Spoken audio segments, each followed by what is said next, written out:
고대 로마 미술. 로마 시대에 오게 되면 BC에서 AD의 시대로 들어서게 됩니다.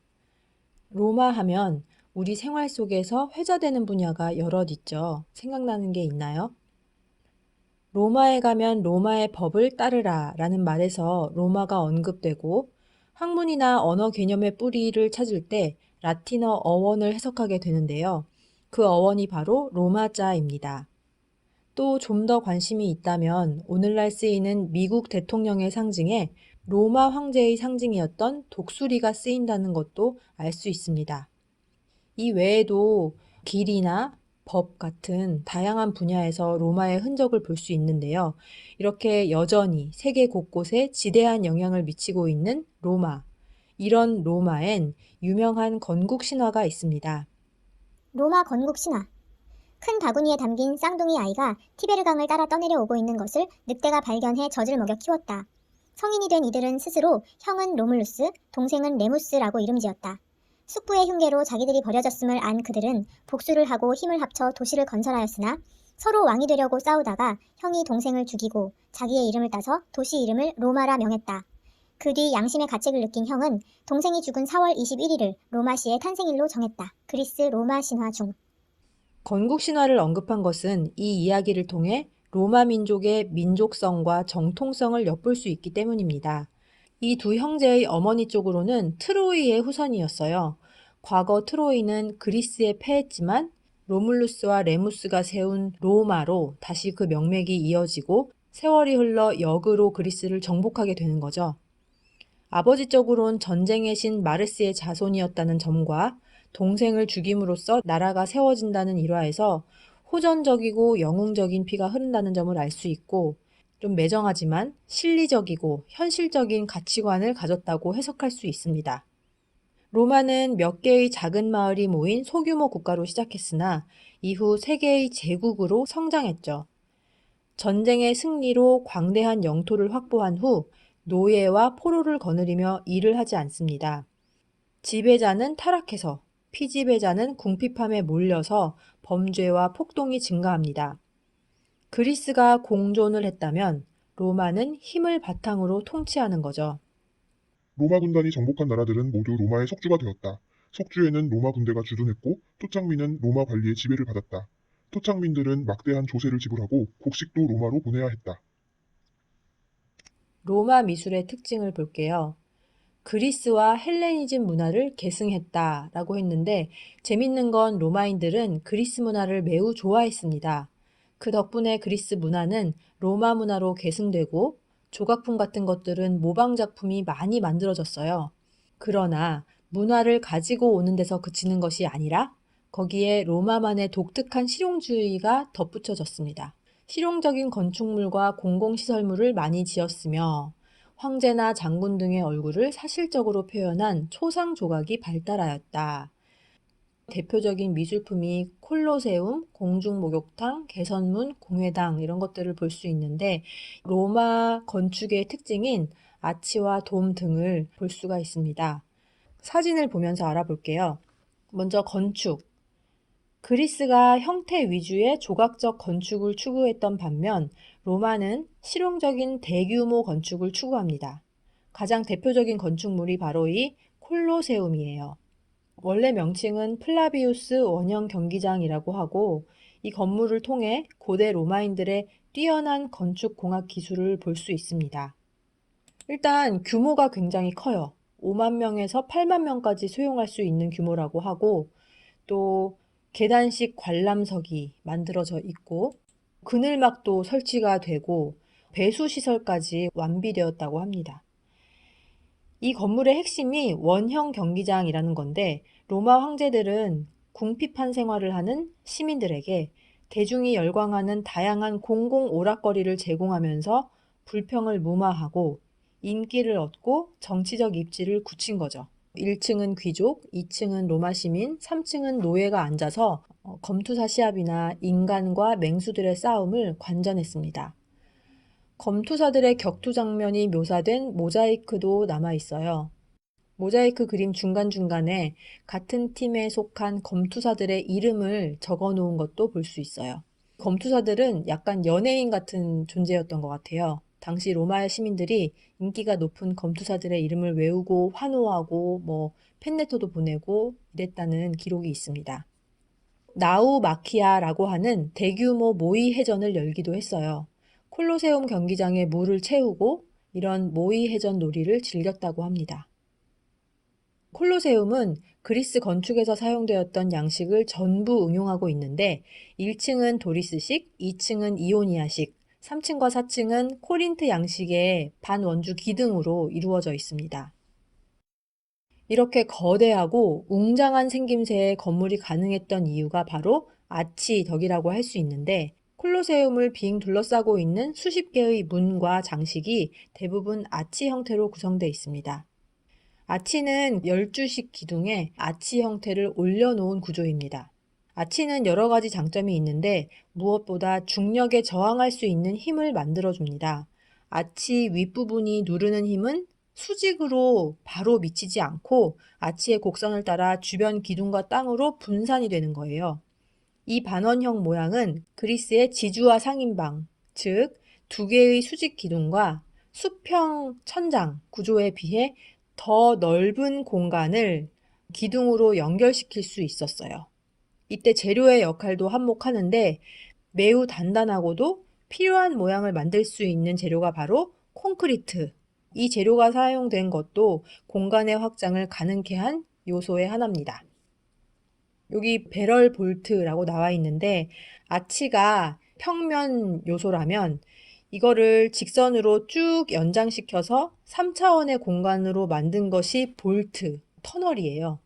그 다음에 돔은 아치의 가운데를 중심으로 360도 회전시키면 원형의 구조가 또 만들어지죠. 이 모양을 응용해서 천장을 만들기도 합니다. 아치로 만들어진 건축물들을 몇 개 볼게요. 갸르 다리, 갸르라는 이름의 다리, 수도교입니다. 로마인들은 다리와 수로에도 아치를 적극적으로 활용했어요. 다리를 세우기에 너무 긴 강이나 계곡에도 아치를 적용하면 쉽게 구조물을 만들 수 있었죠. 사실 아치는 로마만의 발명품은 아니고 전 세계 어디에서나 볼 수 있습니다. 우리나라에서도 석굴암이 대표적인 아치 구조예요. 지진이 발생했던 경주에서도 형태를 유지하고 있는 이유가 아치의 형태 때문이다라고 할 수 있습니다. 이 외에도 세계 곳곳의 거대한 건축물에 아치 형태의 문과 구조가 활용된 것을 볼 수 있어요. 그런데 이제 로마에서 이전에 사용되지 않던 아치 요소를 사용했다는 그런 특징으로 이해하면 되겠습니다. 그 다음 콘스탄티누스 개선문. 콘스탄티누스 황제의 10주년을 기념하여 만든 건축물입니다.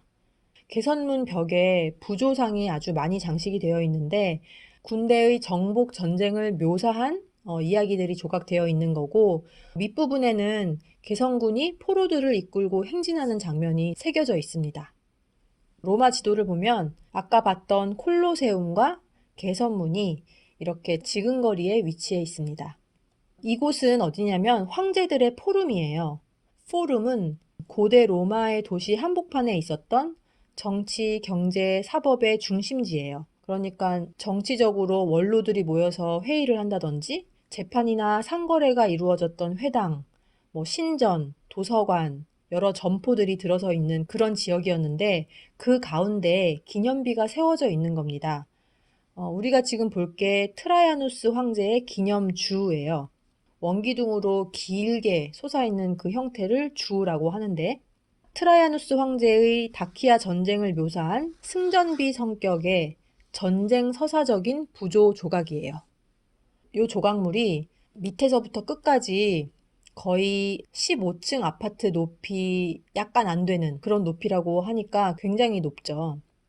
이 높은 원주에 부조가 나선형으로 이렇게 조각이 되어 있는데 역사적인 장면을 자세하게 묘사한 것이 로마 미술의 특징입니다. 사실주의적이다. 이렇게 설명할 수 있죠. 그 다음 카라칼라의 욕장. 로마의 공공 목욕탕인데요. 단순한 목욕탕의 기능뿐 아니라 다목적 시민 사교장의 기능도 겸비하고 있습니다. 굉장히 넓은데 이 넓은 공간을 만들 수 있었던 요소가 바로 아치 터널 구조로 만들어진 공간입니다. 카라칼라의 욕장 복원 상상도를 보면 요즘으로 치면 워터파크 같아요. 욕탕도 종류별로 다양하고 공간도 다양하게 구획이 되어 있는 걸 볼 수 있습니다. 그 다음에 볼 건축물은 판테온입니다. 고대 로마 신들에게 바치는 신전이에요. 그리스 건축의 영향을 받은 가장 오래되고 완벽한 돔 구조의 건물이에요. 판테온의 삼각지붕이 있는 이 앞부분을 보면 기둥으로 지붕을 버티고 있는 이 구조가 그리스 신전의 영향을 받았다는 걸 알 수 있고요. 그 옆으로 원통형 공룡의 지붕으로 만들어진 건축물을 볼 수 있어요. 거대한 원형 공간을 돔으로 덮은 구조입니다. 돔 꼭대기에는 자연광이 들어오도록 구멍이 뚫려 있는데 이 구멍으로 들어오는 빛으로 인해서 그 내부가 매우 성스러운 광경이 펼쳐지는 효과가 있습니다.